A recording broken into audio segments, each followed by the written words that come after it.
Assalamualaikum warahmatullahi wabarakatuh, sahabat semuanya yang saya cintai. Hari ini kita akan membahas tentang pernikahan beda agama. Bagaimana sebenarnya hukum pernikahan beda agama itu?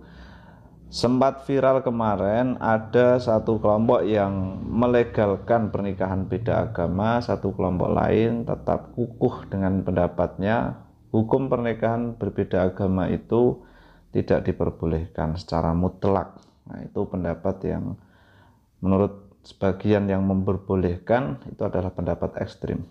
Tapi kali ini saya mau mencoba menggali dalil-dalil yang ada, dan kita nanti tidak mendukung siapapun karena sifatnya ini kita menganalisa dengan dalil yang sudah disampaikan oleh para ulama.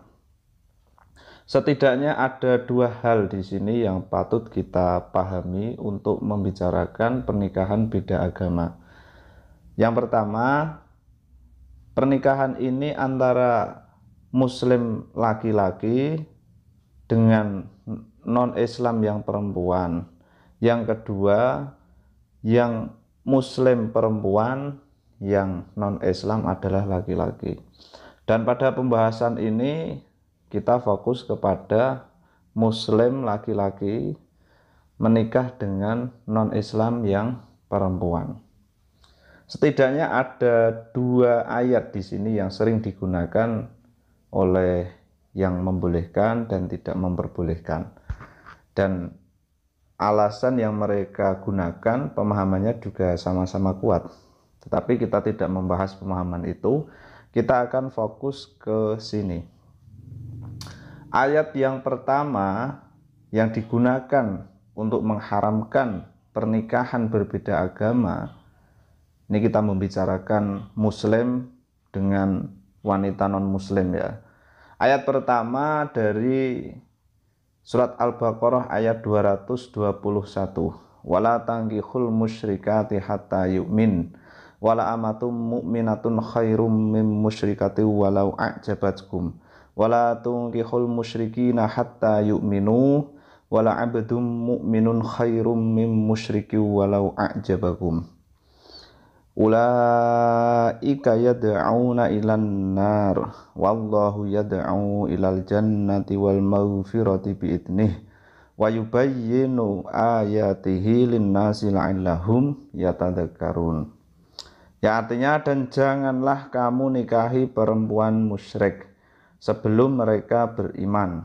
Sungguh hamba saya perempuan yang beriman lebih baik daripada perempuan musyrik meskipun dia menarik hatimu. Dan janganlah kamu nikahkan orang yang laki-laki musyrik dengan perempuan yang beriman sebelum mereka beriman. Sungguh hamba sahaya laki-laki yang beriman lebih baik daripada laki-laki musyrik meskipun dia menarik hatimu. Mereka mengajak ke neraka sedangkan Allah mengajak ke surga dan ampunan dengan izinnya. Allah menerangkan ayat-ayatnya kepada manusia agar mereka mengambil pelajaran.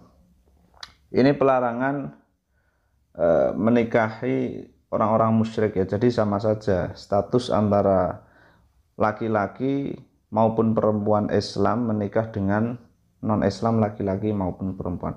Kalau kita mengambil ayat ini ya jelas secara mutlak tidak diperbolehkan. Tapi konteksnya di sini adalah musyrik. Nah, ayat yang kedua yang digunakan untuk memperbolehkan ini terdapat di dalam surat Al-Maidah ayat 5. Bismillahirrahmanirrahim. Al-yauma uhilla lakumut thayyibatu wa ta'amul ladina utul kitaba hillul lakum wa ta'amukum hillul lahum. Nah, ini yang digarisbawahi. Wal muhsonatu minal mu'minati wal muhsonatu minal ladina utul kitaba min qablikum. Sampai di sini al-ayah ya. Yang digarisbawahi wal muhsonatu minal mu'minati wal muhsonatu minal ladina utul kitaba min qablikum. Nah, lanjutannya idza ataitumuhunna ujurahunna muhsinina ghairu musafihina wala mutakhidhi akhdan. Ya, artinya pada hari ini dihalalkan bagimu yang baik-baik, makanan, sembelihan orang-orang yang diberi Alkitab itu halal bagimu, dan makanan kamu halal pula bagi mereka. Dan dihalalkan mengawini wanita yang menjaga kehormatan. Ini yang dimaksud wal muhsanatu minal mu'minati.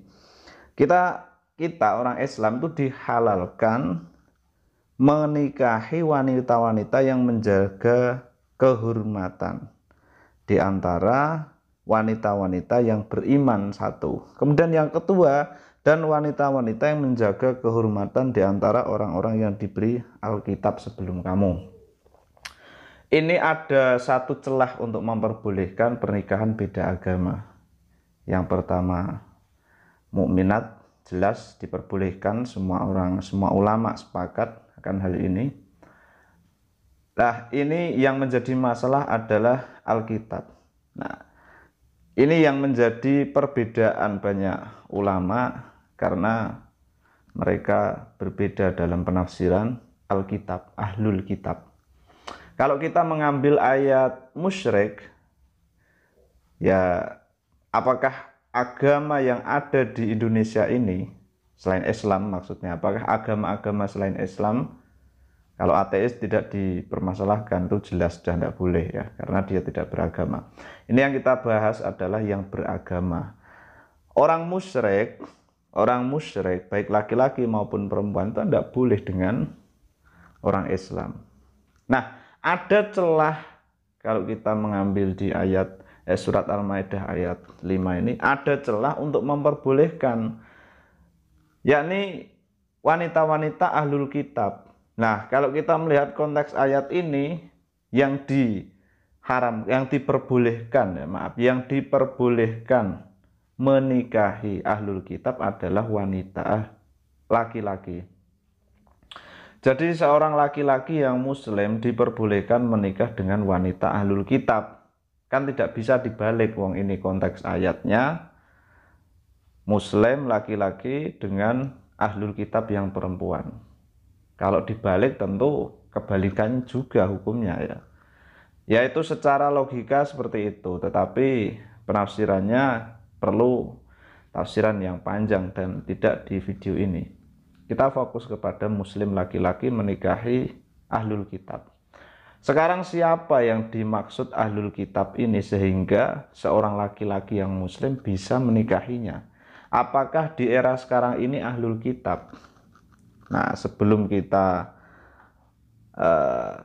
menggunakan pendapat yang disampaikan oleh ulama yang tidak memperbolehkan, ada baiknya kita mengetahui dulu khilaf-khilaf tentang pengertian ahlul kitab. Terdapat banyak perbedaan ya di antara para ulama mengenai definisi dari ahlul kitab. Yang pertama disampaikan oleh Imam Syafi'i dalam kitab juz 5. Beliau berpendapat bahwa ahlul kitab adalah semua keturunan Bani Israel. Semua keturunan Bani Israel yang diberikan kitab Taurat atau biasa disebut kaum Yahudi, dan yang diberikan kitab Injil yang kita biasa sebut dengan kaum Nasrani. Jadi itu menurut Imam Syafi'i. Jadi sempit sekali ya pengertian ahlul kitab. Ahlul kitab itu hanya mereka yang berketurunan atau dari keturunan Bani Israel yang memiliki kitab Taurat dan kitab Injil lah, seperti itu. Itu pendapat dari Imam Syafi'i. Apakah di Indonesia itu ada? Ya wallahu a'lam. Kalau kita melihat secara faktualnya kayaknya enggak ada, kayaknya loh ya. Tapi kalau untuk ada itu boleh dinikah. Kalau dia mengaku Yahudi tetapi bukan dari golongan Bani Israel, bukan keturunan Bani Israel, ya berarti dia tidak boleh dinikahi. Ini kemudian pendapat yang kedua ini dari Imam At-Tabari. Beliau berpendapat bahwa ahlul kitab adalah semua umat Yahudi dan umat Nasrani tanpa memandang etnis keturunan. Nah, jadi siapapun yang beragama Yahudi maupun Nasrani dari keturunan manapun, nah itu disebut dengan ahlul kitab. Ini menurut Imam Tabrani dalam kitab tafsirnya tafsir At-Tabari. Ini Imam Tabari di dalam tafsirnya Imam Tabari ya. Kemudian yang ketiga ada dari pendapat dari Imam Abul Aliyah dalam kitab tafsir At-Tabari. Jadi di dalam kitab tafsir At-Tabari disampaikan oleh Imam Tabari di satu kitab, tapi beliau hanya menampilkan pendapat orang, dan Imam Tabari ini juga memberikan pendapatnya sendiri bahwa itu tadi umat Yahudi dan Nasrani. Kalau ahli kitab menurut Imam Tabari, Nasrani dan Yahudi dari keturunan manapun lah, seperti itu. Kemudian kalau dari Abul Aliyah yang disampaikan oleh Imam At-Tabari, ini ada di jilid 1 halaman 320. Beliau berpendapat bahwa ahlul kitab bukan hanya Yahudi dan Nasrani. Beliau mengkategorikan komunitas Sobi'in. Sobi'in itu umat Nabi Dawud ya, yang diberikan kitab Zabur. Nah, makanya ini dikategorikan lah, kalau kita bisa istilahkan. Imam Abul Aliyah mengkategorikan Sobi'in itu sebagai ahlul kitab karena diyakini pengikut Nabi Dawud, mengikuti kitab Zabur, seperti itu. Kemudian ini pendapat yang agak luas sedikit.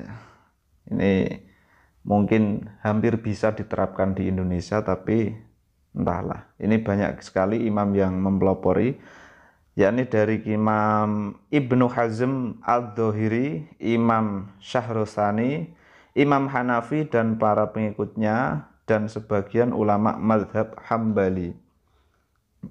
Berpendapat bahwa ahlul kitab adalah semua pemeluk agama samawi. Jadi semua pemeluk agama samawi, baik itu umatnya Nabi yang 25 itu ya, yang penting dia dari samawi, artinya mendapatkan suatu ajaran dari seorang nabi, seperti itu. Yang dibawa oleh nabi-nabi terdahulu bukan hanya Yahudi Nasrani saja, bahkan Imam Syahrastani mengkategorikan Majusi sebagai ahlul kitab. Ya, kalau Majusi saya kurang mengetahui bagaimana seluk-beluknya, tetapi yang jelas kalau kita tarik benang merahnya dari 4 pendapat ini, ada satu kesimpulan, titik kesimpulan bahwa semuanya sepakat kalau itu adalah orang-orang yang mengikuti agama samawi yang dibawa oleh seorang nabi. Hanya saja berbeda masalah siapa nabinya, samawi yang mana, seperti itu. Kalau tadi Imam Syafi'i ya Yahudi Nasrani saja yang keturunan Bani Israel, tidak ada yang lain. Berbeda dengan 3 ulama setelahnya. Tapi sebentar dulu, kita jangan langsung berhenti di sini dan menyimpulkan, oh berarti kalau ada yang agama samawi di era sekarang itu bolehlah kita menikah dengan dia gitu ya. Ya sebentar dulu. Karena kalau kita melihat zaman sekarang agama samawinya dengan zaman dulu itu beda apa sama, seperti itu. Dulu para sahabat ada yang menikah dengan non-Islam seperti Sayyidina Hudzaifah. Beliau pernah menikah dengan perempuan Yahudi Madain. Kemudian Sayyidina Utsman bin Affan, beliau pernah menikahi Nailah bintul Farosifa, perempuan asal Nazaret di Palestina. Lah ini kalau kita melihat, ini bukan masalah ahlul kitab atau tidaknya, tetapi keorisinal ahlul kitabnya di masa dulu dan masa sekarang. Jawaban yang paling tepat untuk mengeluarkan kita dari syubhat ini adalah, kalau menurut saya mengikuti kalam dari Imam Thohir Al-Jazair dalam kitab Al-Jawahirul Kalamiyah fi Idohi Aqidatil Islamiyah. Nah, ini beliau menyampaikan bahwasannya pada zaman beliau ahlul kitab itu sudah tidak orisinil lagi, baik itu Taurat, kitab Taurat maupun kitab Injil, semuanya tidak ada yang orisinil. Jadi kalau kita mengkategorikan ahlul kitab di masa Syekh At-Thahiri ini, itu sudah tidak ada lagi, karena kalau kita melihat faktanya yang disembah malah kita tahu sendiri itu bukan Allah semata begitu ya, ada pensyirikan di situ ya. Wallahu a'lam, itu adalah pendapat yang disampaikan oleh Imam At-Thahir Al-Jazair di dalam kitab Al-Jawahirul Kalamiyah fi Idahi Aqidatil Islamiyah. Ya, lantas bagaimana dengan era sekarang? Ya, kita bisa simpulkan sendiri. Kalau kita bisa menjamin keorisinilannya, keasliannya di masa Nabi Isa dan Nabi Musa sampai sekarang, ya silahkan kita gunakan. Kalau tidak bisa ya jangan dipaksakan begitu ya. Kita pun kalau misalkan ada yang masih orisinil itu adalah ajaran Nabi Musa dan Nabi Isa, ya kita mengakui boleh. Tapi kalau tidak ada kan bagaimana lagi? Kita tidak bisa mengatakan tidak benar. Makanya wajar ada ulama-ulama yang mengatakan bagaimana hukumnya menikah antara Islam dan non-Islam. Ya tidak diperbolehkan, ini alasannya keorisinilannya di zaman sekarang. Ya wallahu alam, kalau sekali lagi wallahu alam ya, kalau kalian bisa memastikan itu ajaran yang asli atau yang tidak asli, ya silahkan Anda yakini sendiri. Tapi kalau kita melihat faktanya, sulit kita mengatakan itu adalah ajaran yang orisinil. Seharusnya kalau itu ajaran orisinil yang dibawa oleh Nabi Musa, yang dibawa oleh Nabi Isa, kan mereka sudah berpindah Islam, tapi ternyata sampai sekarang belum pindah Islam. Wallahu a'lam bishawab. Assalamualaikum warahmatullahi wabarakatuh.